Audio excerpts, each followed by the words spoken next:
Now, Vietnam's participation in and signing of the Hanoi Convention marks a significant milestone, reflecting the country's strong commitment to establishing a common legal framework for international cooperation in combating cybercrime. From a law enforcement perspective, the convention not only opens up new opportunities for collaboration, but also sets out clear requirements for improving legal institutions, enhancing capabilities, and strengthening coordination mechanisms among nations. Now, to further discuss the significance of this event, we are joined by Major Pham Quang Huy from the Department of Cybersecurity and High-Tech Crime Prevention from the Ministry of Public Security. Now, thank you so much for coming over to our show. The pleasure is mine. Thank you for having me. So the UN Convention Against Cybercrime, also known as the Hanoi Convention, is seen as an important step forward in promoting international cooperation on legal matters and security matters as well. And so how would you evaluate its legal implications for Vietnam?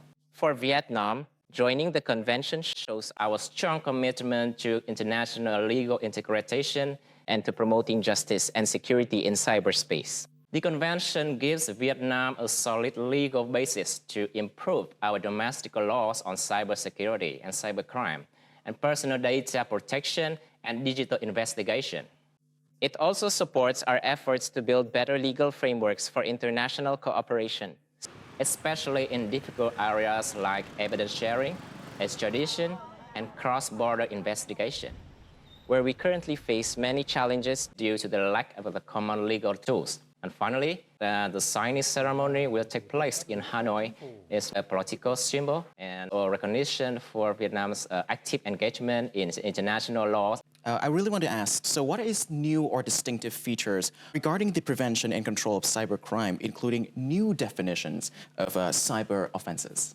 So first, in terms of scope, the Hanoi Convention covers new types of cybercrime that were not clearly addressed before, including laundering money through virtual assets. Secondly, on international cooperation, it clarifies the types of electronic data to be shared, for example, subscriber, traffic, and content data, especially real-time data, and promote digital processing of mutual legal assistance. And third, on human rights and data protection, the Hanoi Convention introduces a full article on fundamental rights, and it includes rules on respecting national laws and limit on data access and options for legal remedies. What is the Vietnam contributions and recommendations in the development of this convention?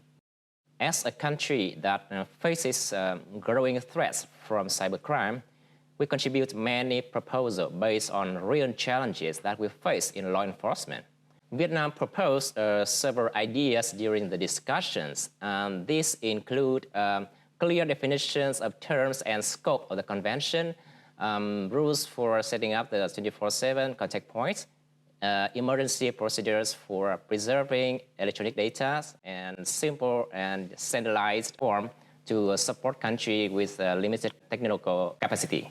We also raised a need for the more technical assistance, training, and mechanisms, and to share the best practices, especially to support developing countries. Thanks to our constructive approach, the Secretariat of the Ad hoc Committee invited Vietnam to chair several technical sessions during the negotiation. And this shows international recognition of Vietnam's contribution throughout the negotiation process. Well, thank you so much, Major Pham Quang Huy, for coming over to our show. We really appreciate your insights. Now, the UN Convention Against Cybercrime, also known as the Hanoi Convention, is considered a major treaty strengthening global collaboration in combating cyberspace crimes. United Nations Secretary-General Antonio Guterres is expected to attend the event in Hanoi alongside hundreds of heads of state and representatives from international organizations.